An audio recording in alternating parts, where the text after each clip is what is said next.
everyone, welcome back to another video where today we're going to be doing something a bit different. We're going to be going over your thoughts on these brand new episodes, Space Babies and Devil's Chord respectively. I put out a community note saying, hey, you guys know my opinions on things, but I want to hear your opinions on things. And you guys didn't disappoint. We got over 100 responses to it, which is great. Thank you so much for that. And I'm hoping if this video does well enough, I'm going to do a video like this each week for each new episode coming out. Because I kind of want to gauge, outside of just my own opinion, what your guys' opinions are as well. And I want to kind of discuss some things I agree with and disagree with. Full disclosure, I got this idea from DWFan91. He started doing these community reactions for his YouTube channel, and they were really interesting and entertaining, and I thought, hey, I have a community, I'm gonna do that. So full credit to him, actually go and subscribe to his YouTube channel. He's one of the freshest voices on Doctor Who YouTube right now, and it's really refreshing seeing someone just enjoy the show, but also have criticisms. I don't always agree with his takes, but that's what's beautiful about it, baby. It's Doctor Who fandom. We can say what we want. But before we get into that, subscribe if you're new. That would be greatly appreciated. We do regular Doctor Who content here on the channel, and I'd love any support you could give me in my goal of getting to 25,000 subscribers. But with that said, let's get into it. I had a bigger smile on my face throughout both episodes than I can remember having for a good few years. After so many years of cosmic angst, it's great to see the Doctor just enjoying themselves again. Even though both had darkness underlying, they were bonkers, joyous fun. Great for introducing a legion of new fans. They did a great job of hand-waving 61 years of continuity to quickly bring new viewers up to speed, but also drop little eggs to make them curious about the past. Love the very first scene in episode 1 and the Shoreditch granddaughter talk on the roof in episode 2. Snappy, fun dialogue. Gone are the exposition dumps and over-explanations of the last 5 years. Finally, my god, Jinx Monsoon was incredible. What a performance. Yeah, I'm inclined to agree. The first point is one I wanted to pick you up on, particularly about just the companions and Doctor having fun. I always felt with the previous era, and I know that people get sick of the previous era being brought up in these discussions, but it is the most recent frame of reference, as it was also a new era by a different showrunner. But it always felt like the Doctor and companions of the Chibnall era were always so down to business. There are so few moments of them just genuinely enjoying the experience of travelling through time and space. Off the top of my head, I can think of Graham on that Sun Lounger in Orphan 55, and see, I'm genuinely struggling. I guess that one bit where Yaz sees the TARDIS underwater, it's really difficult to think about that, isn't there? Whereas in these two episodes, already I can think of multiple moments where they're enjoying themselves, and I do think that helps the overall feeling of these episodes and my overall positive sentiments towards them. I agree as well, the callbacks to the past have been really nicely integrated. I've seen some people say that the inclusion of 60th stuff might make it a little bit confusing for new audiences, but I don't know. The 60th was fairly recent, and also, I mean, the 60th itself referenced Flux. I think references are fine, it's how you use them that's important, and I think if a reference is being used to further events in the present, that can work. I mean, Series 5 built on a lot of the groundwork from the Time War and the Russell T Davies era, and no one said, oh, Series 5 is inaccessible, I can't watch this. It was arguably, in my opinion, one of the most successful jumping on points for the show. So yeah, other than that though, agree, love Jinx Monsoon in that role. Space Babies was ridiculously fun. It felt very reminiscent of very early RTD1. The Devil's Chord was outstanding, with the Maestro being one of the best villain performances in the show. For me, this is the funnest the show has ever felt, especially with Shooty and Millie's chemistry being off the charts. Very much agree with Space Babies feeling early RTD1. I remember saying when I went to the screening, and you guys saw that video from me, that it kind of felt New Earth-esque, and I agree with that. It's not like, you know, the greatest episode of all time, but it is fun, and it does serve to establish the Doctor and companion well, whilst also having some humour that means it's accessible for the whole family. Are there stronger episodes? Absolutely. Do I think it's a terrible episode? Absolutely not. Space Babies was turn your brain off kind of fun in the same arena as Love and Monsters. Devil's Chord, on the other hand, is a standout episode, and it's something that I've been waiting on from Doctor Who for a while. We need more unique, unpredictable, and terrifying villains like Maestro. 100% agree. One of my main points of praise for this era so far is that the Doctor is actually, you know, not capable of easily defeating the villains. Again, I feel like this is also slightly a Moffat issue. It felt at points like the Doctor became so powerful and all-important that they couldn't really be stopped by anyone. So I think it's actually quite refreshing to have a Doctor who is kind of terrified by the idea of these ancient gods coming to play, because it's just something that's out of his wheelhouse. I really enjoy that, and I think it's really refreshing to have the Doctor kind of out of his depth a little bit. I'm kind of enjoying that dynamic. It's something different from the usual, oh yes, I know what this is the bing bong of the bang bing. Instead, he's like, these are elemental forces, I don't know what to do against them. My only criticism there would be, I feel like in both cases, with both the Toymaker and the Maestro, I feel like both were defeated relatively easily, and I do hope that doesn't become a trait. I've already kind of said in a recent video that one of my issues with RTT so far has been kind of the rushed endings, and that is still an issue, unfortunately, for me for the most part. But I am hoping that improves. I have to understand that this is new Who. Hard for me, being a Gen X Tom Baker fan, to accept change, but this is definitely made for a young audience. So I have to accept and embrace fantasy instead of drama. I'm going to try, but difficult to get the fun theme instead of the past dramatic theme.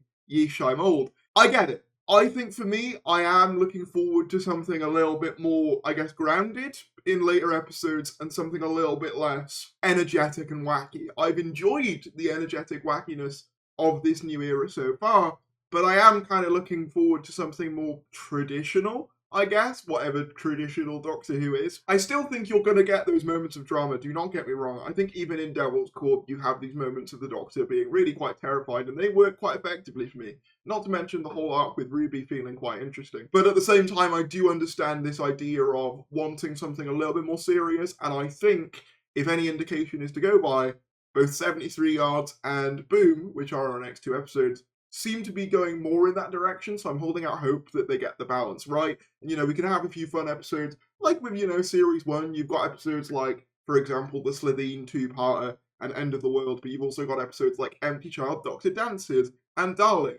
Do you know what I mean? It's a balancing act, and I'm hoping they get the balance right. I thought the first two episodes that dropped was a lot of good ideas, but bad execution. Yeah, this is an idea I've seen a fair bit, because I know people who like a lot of the ideas, in particularly Devil's Chord, but don't exactly like the way that they are sort of implemented.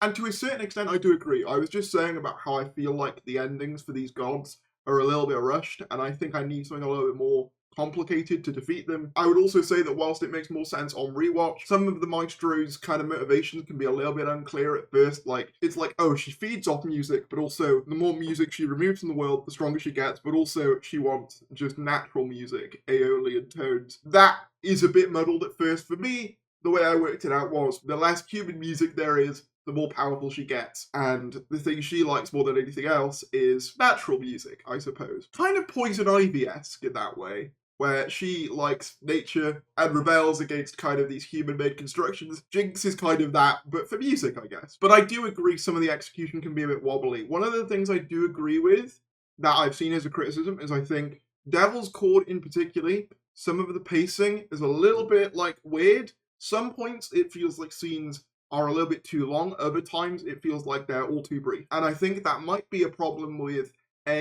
the fact that we are, at 45 minutes still, so there's a lot to do in very little time, but also we're seeing a reduction to 8 episodes, which I think has also led to an unintended side effect of it kind of feeling like we're speed running through the motions a bit too quickly. In the first 3 episodes, Church, Space Babies, and this, the Doctor and Ruby go from not knowing each other to Ruby getting a TARDIS key and being, the full-time companion, to then, in Devil's Chord, them saying that they've been travelling together for 6 months, and that the Doctor would never run away from things, despite the last thing we saw from an audience perspective was him running away from the bogeyman multiple times. There is some clunk to it, don't get me wrong.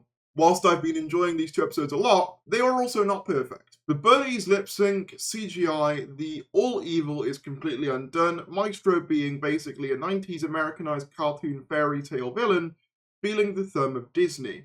So this is interesting. I'll take that point piece by piece.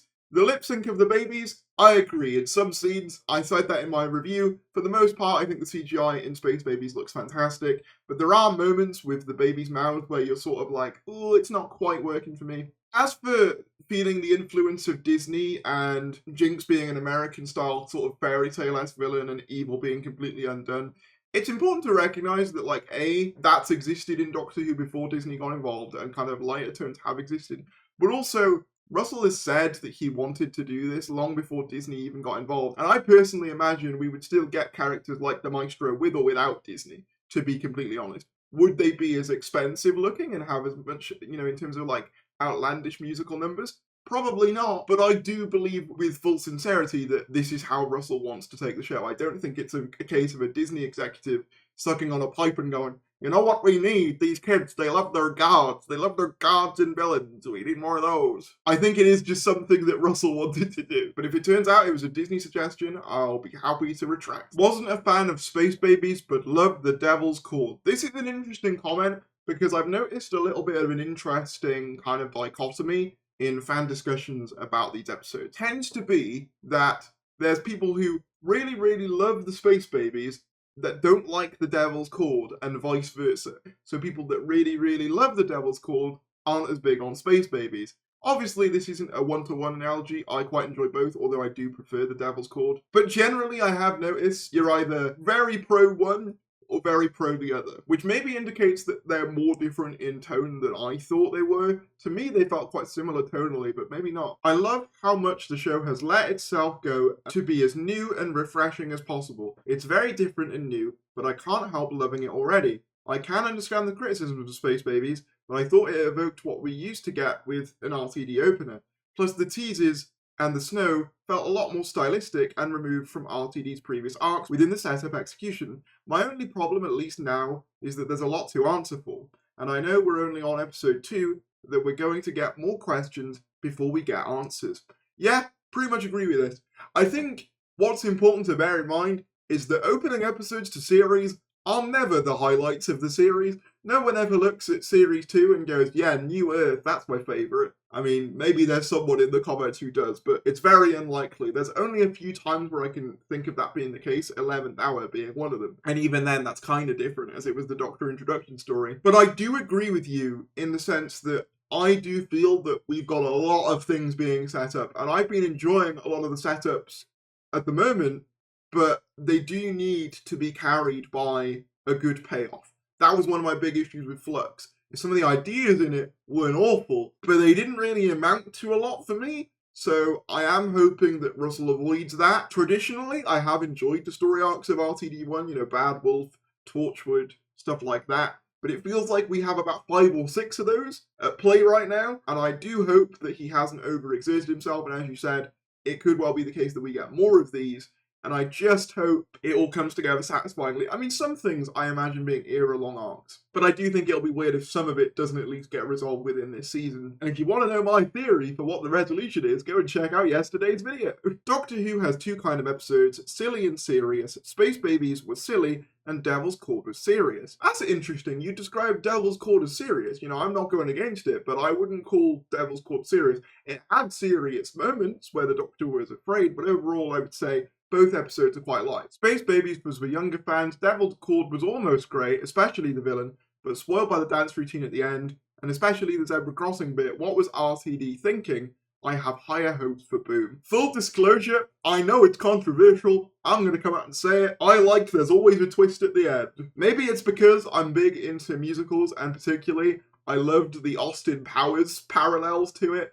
But I don't know, there was something very fun about it. You could argue it didn't really connect to the plot very much, but I don't know whether it necessarily needed to. It was fun seeing Doctor Who do something different with a big, bombastic musical number. Do I want a ton more of them? No, not really, but as an isolated thing, I quite enjoyed it. I can understand why for some people it's a bit too out there. For me, it worked though. My biggest issue is that the cliffhangers seem too easy.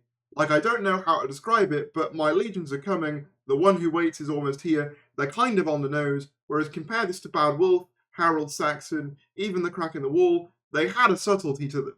Yeah, I have seen some people say that the arc stuff is a little bit too blatant, and whilst I don't entirely agree, I don't actually mind things like the one who waits is almost here. That's fine. To me, that's very similar to things like He Will Not Fall Time. The only thing I would take issue with is the regularity of it. The fact that in Devil's Chord alone, you have the one who waits is almost here, the oldest one, the mystery surrounding Ruby's parents, the TARDIS malfunctioning, Susan Twist make another cameo. There's a lot, and I think that stuff is fine, but it can become overplayed, if that makes sense. Okay, I have been watching since John Pertwee. Through good and bad episodes. I personally love fantasy and musicals. I loved Look Who's Talking and Look Who's Talking Too, so talking babies on CGI mounds don't faze me. Space Babies was fun, ridiculous, and sweet in places. Was it a great episode? No. Was it enjoyable for me? Yes. I liked the little mystery boxes, like the changed memory for the Doctor of Ruby Road, and the snow falling to indicate that there was something not right. Susan Twist appearing as one of the abandoned crew of the babies. Yes, I actually didn't mention that in my review.